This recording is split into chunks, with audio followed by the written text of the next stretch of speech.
There are children who grow up with a quiet ache they never learned how to name. Not a wound you can point to, not a moment you can replay, but a slow building truth that settles into them over years. The truth that someone else was chosen instead of them. It shows in the soft ways. The longer hugs given to a sibling, the gentler tone reserved for someone else, the pride that never quite reached their direction. A child notices everything long before they understand anything, and when love feels uneven, they begin to shrink themselves without being told. They sit a little quieter, try a little harder, and ask a little less. And even as adulthood arrives with its busy noise and layered responsibilities, a part of them still carries that early, unspoken question. What was wrong with me? And why wasn't I the one they chose? There is a moment, soft, almost unnoticeable to everyone else, when a child begins to understand that love in their home does not land the same way on every heart. It's not dramatic, not cinematic, no shouting, no confessions, just a quiet shift inside them, like a small door closing without a sound. It happens in the smallest scenes. A sibling runs into the room. Their parent's face lights up, voice warm, arms open. The same parent glances at them, offers a polite smile, maybe a distracted pat on the head. Nothing cruel, nothing harsh, just less.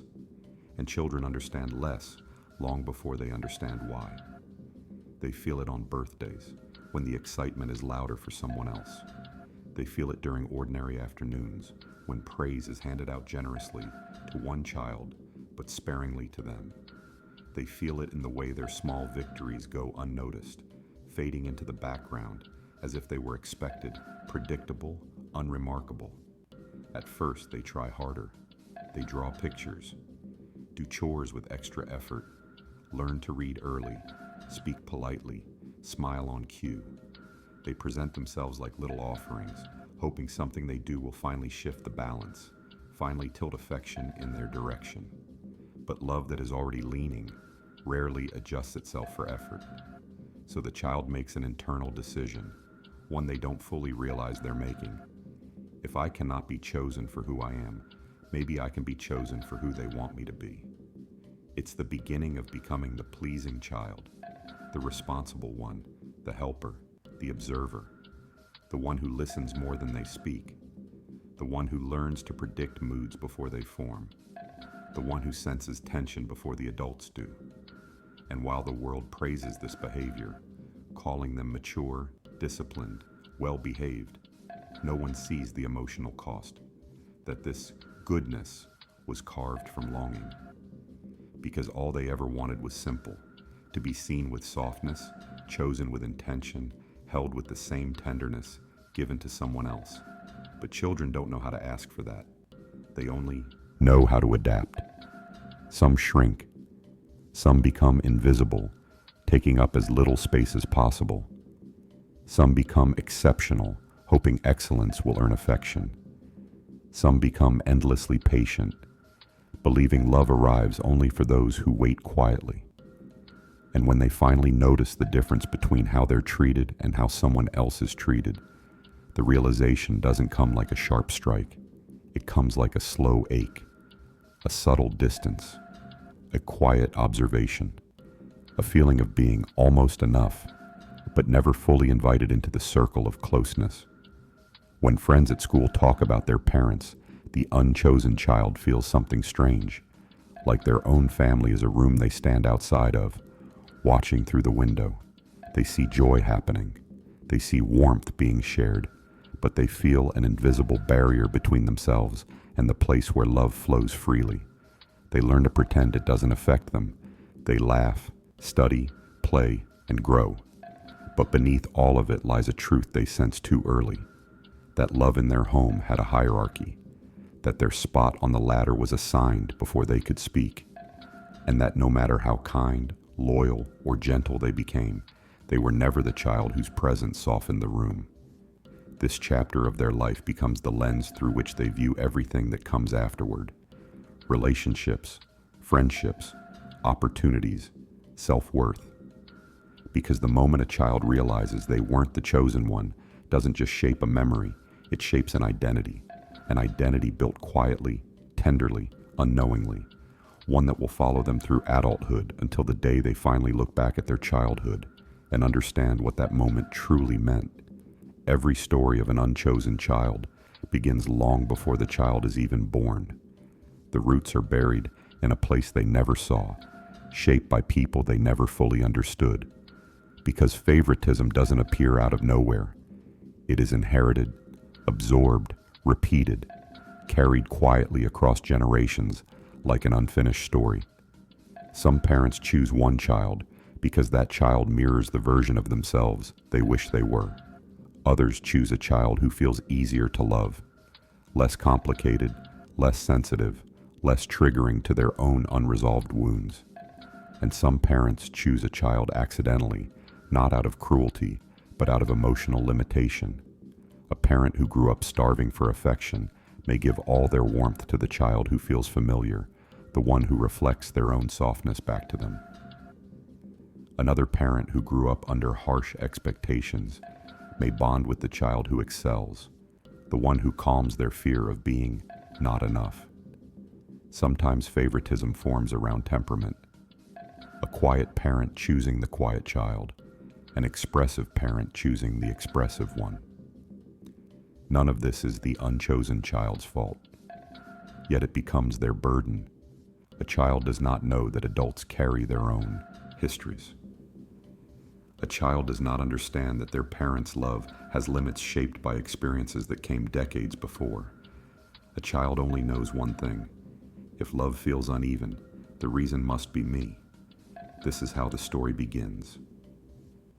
Day by day, the unchosen child scans for meaning, looking at every expression, every sigh, every shift in tone, trying to decode what they did wrong, what they lack, what makes them harder to choose. But the truth is rarely about them. Sometimes the parent is overwhelmed. Sometimes they are depressed, anxious, or carrying pain they've never spoken aloud. Sometimes they are emotionally fused with one child because that child feels like their second chance at life. Sometimes the parent is simply repeating what was done to them, choosing one child the way their own parents once chose one child. And sometimes the parent isn't choosing at all. They are simply responding to their internal emotional wiring, not realizing how deeply every gesture is being measured by the child who watches everything. Because the unchosen child watches everything. They become attuned to micro moments.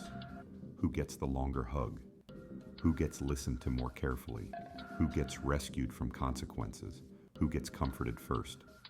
Even the way a parent says a name can expose a hierarchy.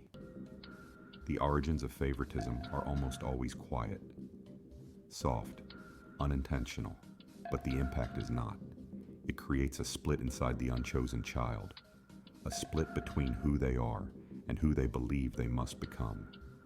They begin shaping themselves around the parent's moods, becoming the version that causes the least trouble, carries the least weight, asks for the least affection.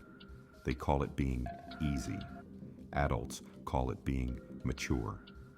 But beneath that politeness lives a longing that was never touched. What they never realize is that favoritism is often less about one child being worthy and more about a parent trying to soothe their own invisible wounds. Parents rarely choose consciously. They bond where they feel competence, comfort, or emotional familiarity. And the child who is different, in temperament, sensitivity, or emotional style, becomes the puzzle piece that never quite fits. The unchosen child grows up believing they were the problem, never knowing that they were simply placed in the wrong emotional story. A story written years before their first breath. And so the origins of their pain remain hidden, buried under generations of silence. But the effects continue, shaping the way they see themselves, shaping the way they love, shaping the way they move through the world. The unchosen child becomes the unchosen adult long before they ever realize this chapter was never really theirs to carry. There is a science to the ache the unchosen child carries, not the cold kind found in textbooks, but the quiet science of how a young nervous system shapes itself around whatever love is available. When a child feels secondary, their brain begins reorganizing itself. It learns patterns. It learns survival. It learns how to stay safe in a world where emotional warmth comes in small, inconsistent doses. The first thing that forms is hyper-awareness. A child who feels less chosen becomes finely tuned to emotional shifts. They notice tone, body language, silence, pauses. Their brain treats connection like something fragile, something that could disappear without warning. And so they watch everything, reading the room like a language no one taught them, but they somehow mastered. This is not intuition, this is adaptation. The second thing that forms is self-blame. Children do not have the ability to see a parent's emotional limitations. They only see reactions. So the brain chooses the explanation that hurts the least. If I am the problem, at least I can try to fix it. Self-blame becomes a form of hope, a belief that if they become better, kinder, quieter, more helpful, the parent might finally choose them too. But the nervous system does not forget the moments when love felt conditional. It stores them. It shapes attachment around them. And as the child grows, patterns begin to form that make perfect sense psychologically, even though they feel painful emotionally. One pattern is anxious attachment, the belief that love must be earned, secured, fought for. This adult feels a quiet fear inside relationships, a fear that they will always be the second choice, the one who loves more, the one who holds on tighter. Not because they lack worth, but because their earliest blueprint taught them that love is something that leans away from them. Another pattern is avoidant detachment. Some unchosen children detach from their own needs. They grow up learning that expressing hurt leads nowhere, so they swallow it. They convince themselves that they don't need affection, don't need reassurance, don't need closeness. They build a self that looks independent but feels quietly forgotten. And then there is hyper-responsibility, the trait people admire but rarely understand. The unchosen child becomes the one who tries to fix everything. They manage emotions, they soothe conflicts, they anticipate problems, they carry burdens no one asked them to carry, because deep down, they believe that being useful is the closest they will ever get to being loved. Their identity becomes a collection of coping mechanisms that were never meant to define them, only to protect them. Even the way they regulate emotions reflects their early imbalance. When a child receives inconsistent warmth, the brain's reward pathways become uncertain.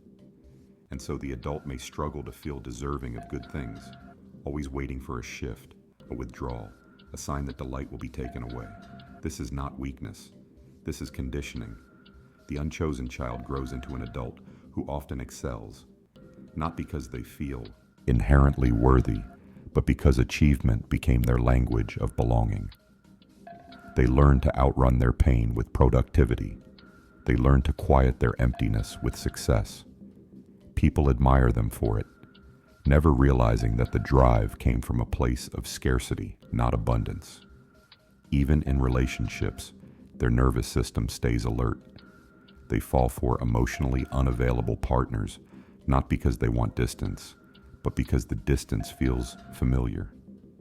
They chase love that leans away, because childhood taught them that love is something you reach for, not something that reaches for you.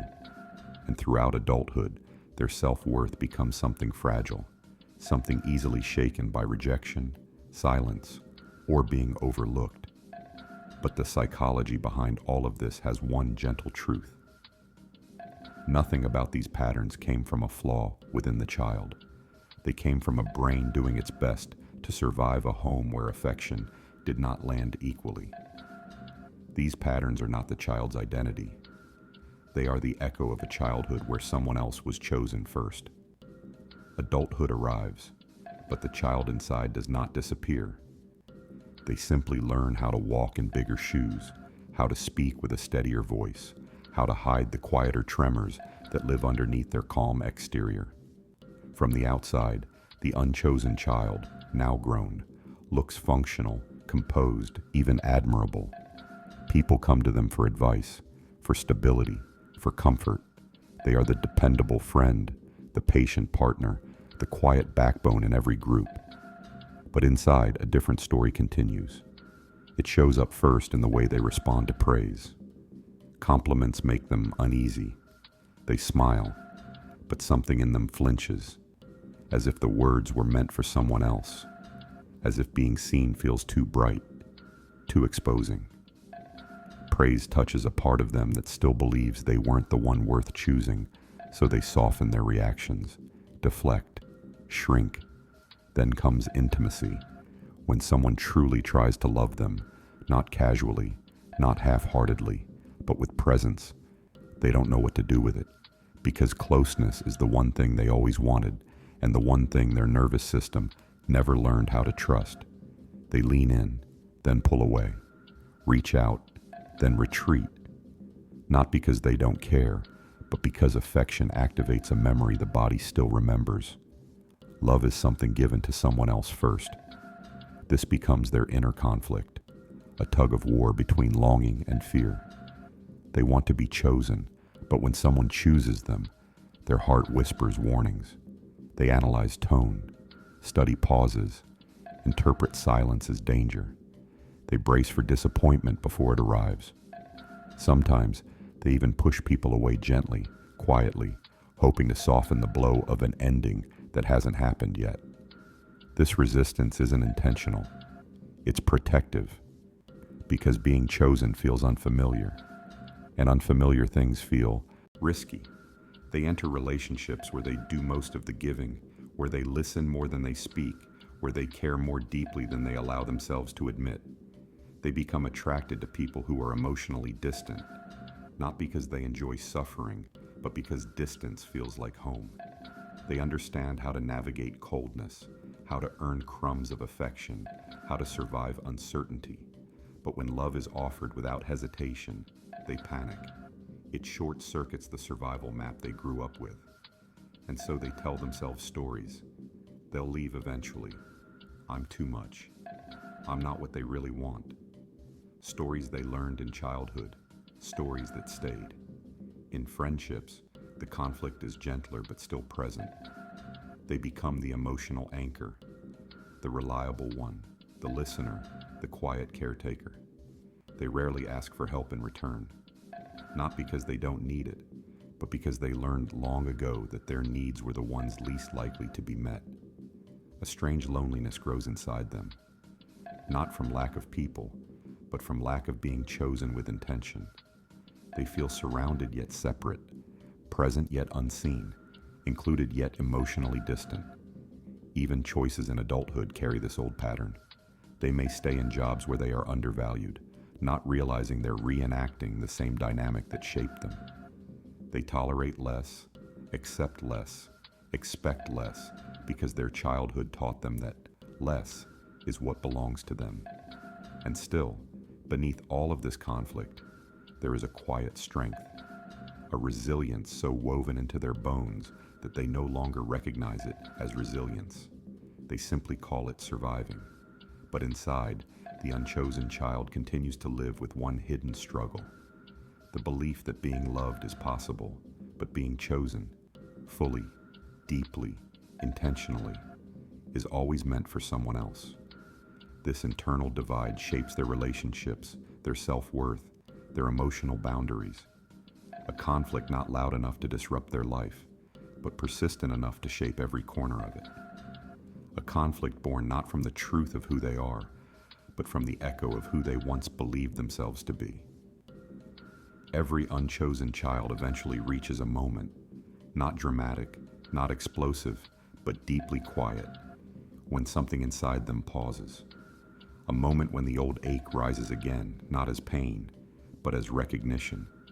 It usually happens in adulthood, in the middle of an ordinary day, a conversation that feels too familiar, a disappointment that feels too heavy, a silence that feels too cold, and suddenly the body reacts faster than the mind can understand.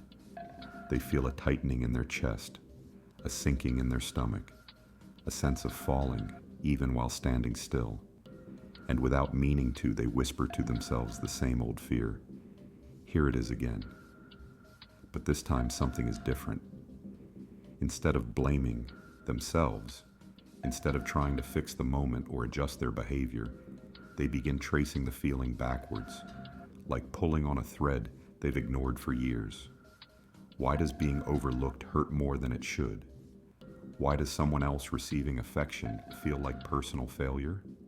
Why does a small rejection feel like confirmation of an old truth? The questions become mirrors, and for the first time, the adult begins to see their patterns with clarity, not with shame, not with judgment, but with recognition. They remember the childhood moments they brushed aside, the way a parent's pride always shone brighter for someone else, the way their achievements landed quietly, the way their excitement was met with polite acknowledgement while another child's was met with celebration.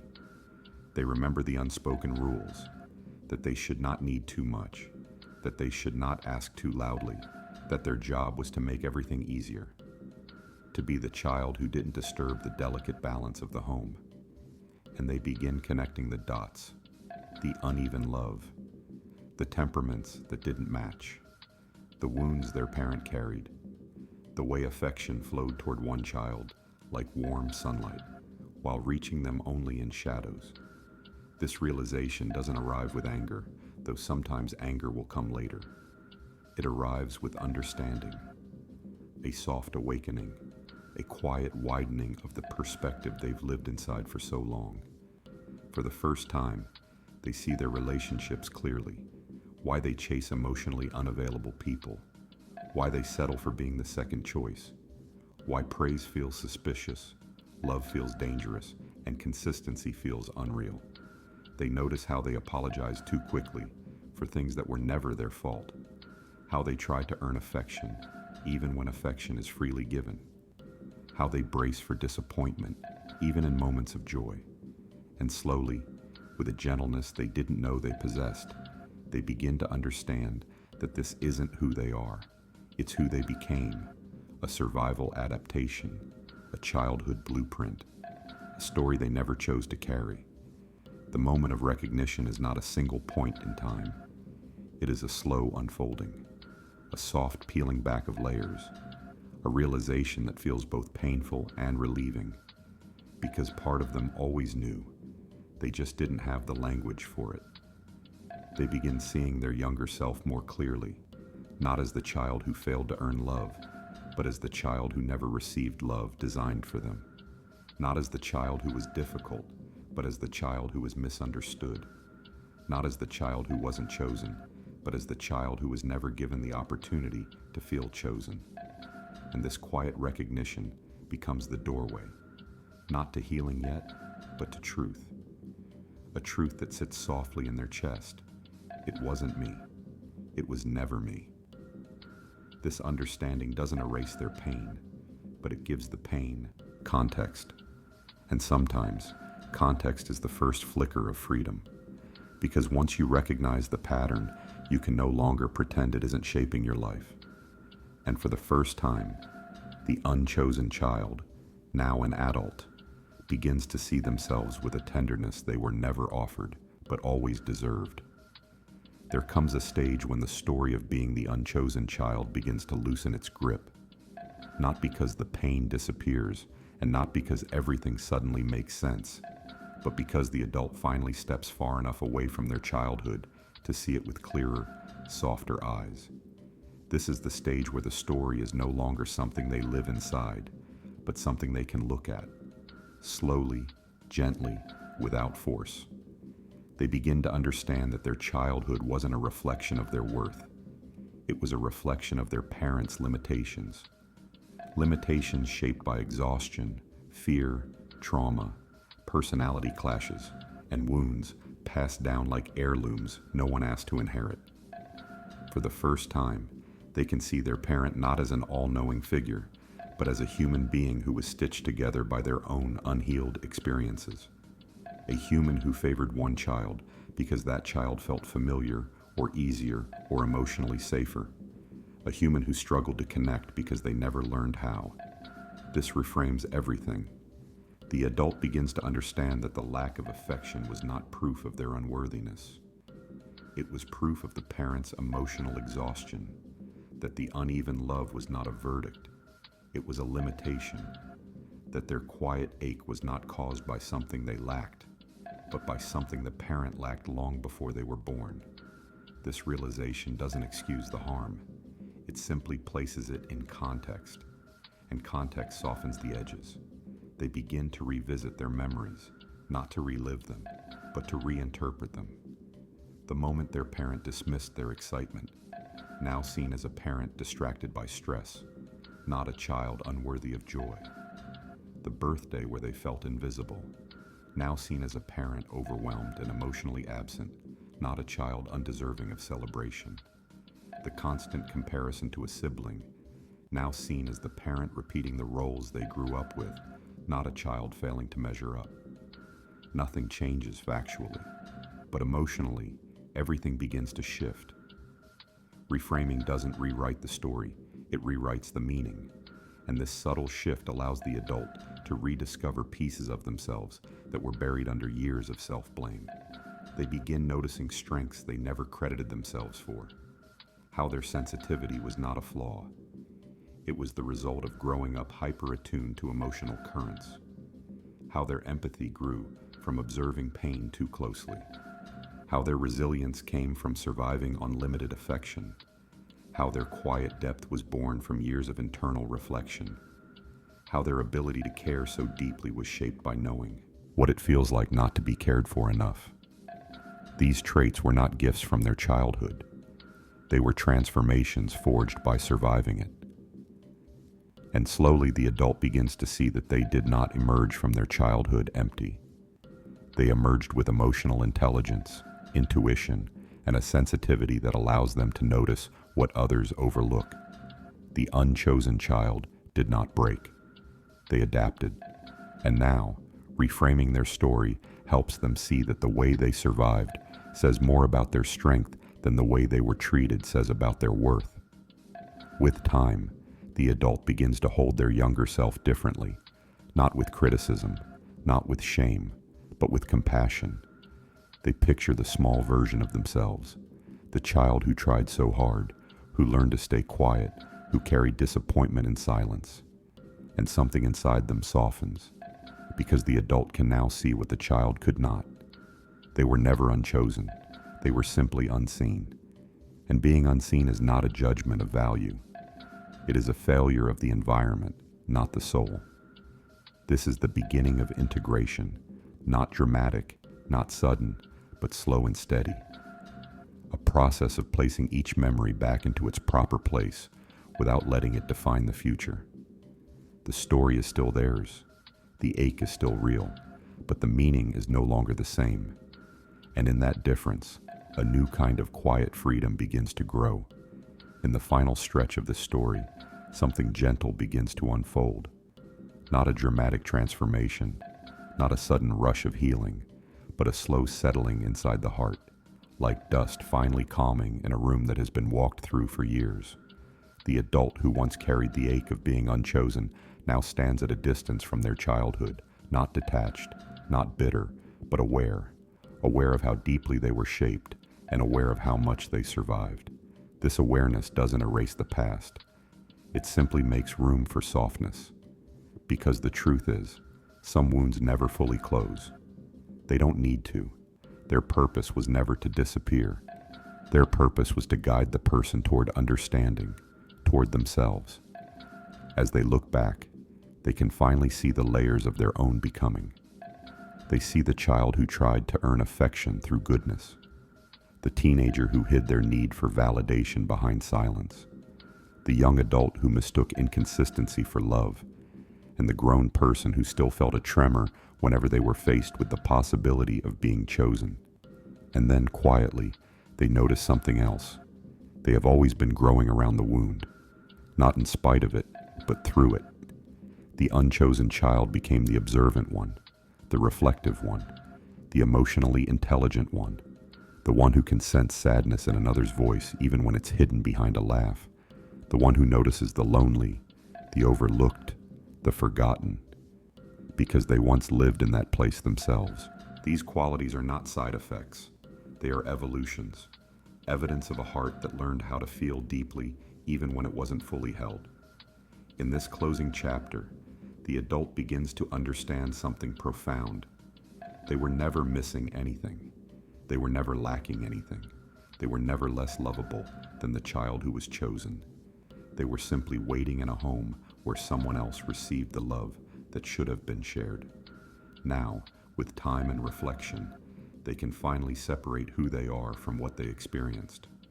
They can see that their sensitivity is their brilliance, their depth is their strength, their longing is their humanity, their resilience is their quiet triumph, and their story, though shaped by favoritism, did not end there. The adult begins to imagine speaking to their younger self, not with explanation, but with recognition. They picture kneeling beside the small child they once were, placing a hand on their shoulder and saying with a softness they never received, "There was nothing wrong with you. You were never unworthy. You were never less. You were simply loved unevenly." And this reframing becomes a blessing, because understanding becomes the bridge between the child who felt unseen and the adult who can now see clearly. In this final reflection, they start to notice something surprising. They have become the kind of person who chooses others wholeheartedly. They know how to make someone feel valued. They know how to listen without rushing. They know how to hold without conditions. They know how to stay when someone is afraid. These abilities did not grow from privilege. They grew from longing, from learning what was missing, from turning emptiness into empathy. And maybe that is the quiet victory of their story, that the child who wasn't chosen grew into an adult capable of choosing with intention, of loving with awareness, of noticing what others overlook. The wound did not make them weak. It made them real. It made them tender. It made them human. And as the story closes, there is no grand conclusion, only a gentle truth settling into place. They were not shaped by the love they received, but by the love they deserved. The child who wasn't chosen grew into someone who understands the value of belonging because they once lived without it. And now, in their quiet, reflective adulthood, they can finally offer themselves the one thing they spent their whole life waiting for, a sense of being chosen from within.